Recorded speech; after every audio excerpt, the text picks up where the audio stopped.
اعوذ باللہ من الشیطان الرجیم پناہ مانگتا ہوں میں اللہ کی شیطان مردود سے۔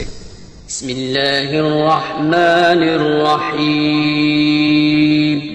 شروع اللہ کا نام لے کر جو بڑا مہربان نہایت رحم والا ہے۔ مغلیہ دور کے بارے میں یقیناً آپ سبھی لوگوں نے سنا ہوگا، اور مغل بادشاہوں کے متعلق بھی آپ لوگوں نے یقیناً سنا ہوگا یا کہیں نہ کہیں پڑھا ہوگا۔ عام طور پر ہم مغل بادشاہوں یا پھر مغلیہ دور کے بارے میں صرف اسکول یا کالج کے چند کتابوں میں ہی پڑھتے ہیں، لیکن حقیقت یہ ہے کہ ان کتابوں میں مغلیہ دور کے حوالے سے بہت کم معلومات درج ہے، اور جو معلومات درج بھی ہے وہ بھی تقریباً ایک جیسی ہے۔ مغل بادشاہوں اور ان کے دور کے حوالے بہت سے حقائق بھی ہیں جو عام کتابوں میں نہیں ملتے۔ ایسے ہی چند دلچسپ حقائق کا ذکر ہم اپنی آج کی ویڈیو میں کریں گے۔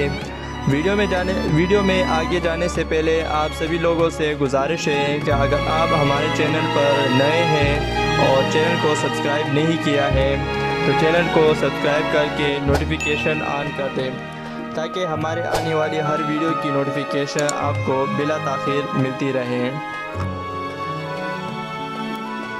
ویسے تو مغل بادشاہوں کے متعلق بہت سے حقائق ہیں، مگر ہم اب آج کے اپنی ویڈیو میں چند دلچسپ حقائق کا ذکر کریں گے، جس میں نمبر 1 ہے مغل بادشاہ ظہیر الدین بابر، جن کو زیادہ تر لوگ وسطی ایشیا کے فاتح کے طور پر جانتے ہیں، لیکن بہت کم لوگ یہ بات جانتے ہیں کہ یہ مغل بادشاہ ایک بہترین مصنف بھی تھا، اور اس کی مشہور تصنیف تزک بابری ہے۔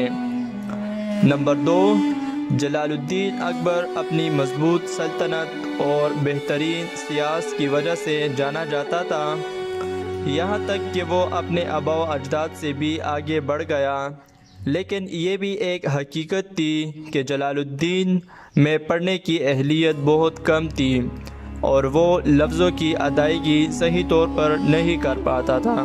شاید اسی وجہ سے اس نے کچھ درباریوں کے باتوں میں آ کر دین الہی کی بنیاد ڈالی، جو کہ بری طرح ناکام ہوئی، اور رہتی دنیا تک اس بادشاہ پر لوگ لعنت بیچتے رہیں گے۔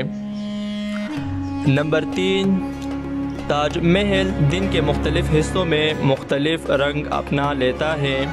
یہ سب کچھ ارد گرد کے ماحول کی وجہ سے ممکن ہوتا ہے۔ اس کی بنیادی وجہ تاج محل کی تعمیر میں استعمال کیا جانے والا سفید ماربل ہے، جو چمکدار ہونے کے علاوہ عکاس بھی ہے۔ نمبر 4، مغربی مورخین جلال الدین اکبر کو ایک عظیم بادشاہ قرار دیتے ہیں، اور آج بھی اس کا شمار تاریخ کے 25 بہترین سیاستدانوں میں ہوتا ہے۔ نمبر 5، آپ کو یہ جان کر ضرور حیرت ہوگی، ہماری قومی زبان اردو مغلیہ دور میں بھی بڑے پیمانے پر تیار کی گئی تھی۔ جب ہندوستان اور اس سے ملحقہ علاقوں میں اسلام پھیلنا شروع ہوا تو اس کے ساتھ اردو بھی پھیلی، اور اس کے ساتھ دیگر زبانوں کے پھیلاؤ میں بھی اضافہ ہوا، جیسے کہ عربی اور فارسی۔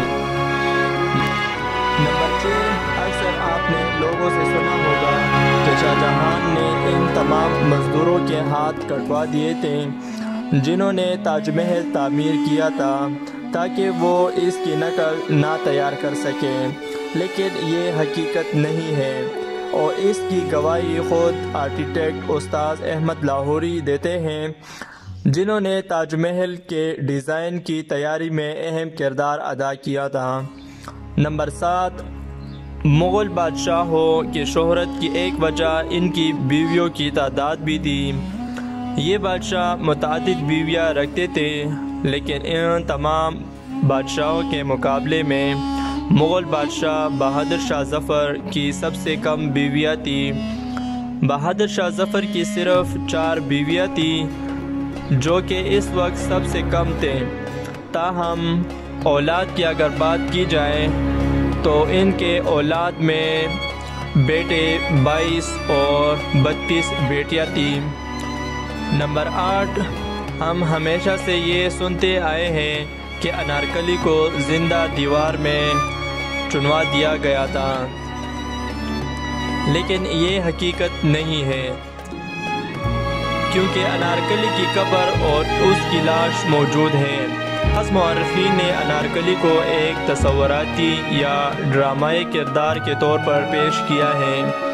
نمبر 9، مغلیہ معاشرے میں بھی فوج ریاست کے سیاسی معاملات میں شامل ہوتی تھی۔ نمبر 10، دیگر سلطنتوں اور فوجوں کے برعکس مغل بادشاہ اپنے گھڑ سوار فوج میں بڑے بڑے ہاتھیوں اور اونٹوں کا استعمال بھی کیا کرتے تھے۔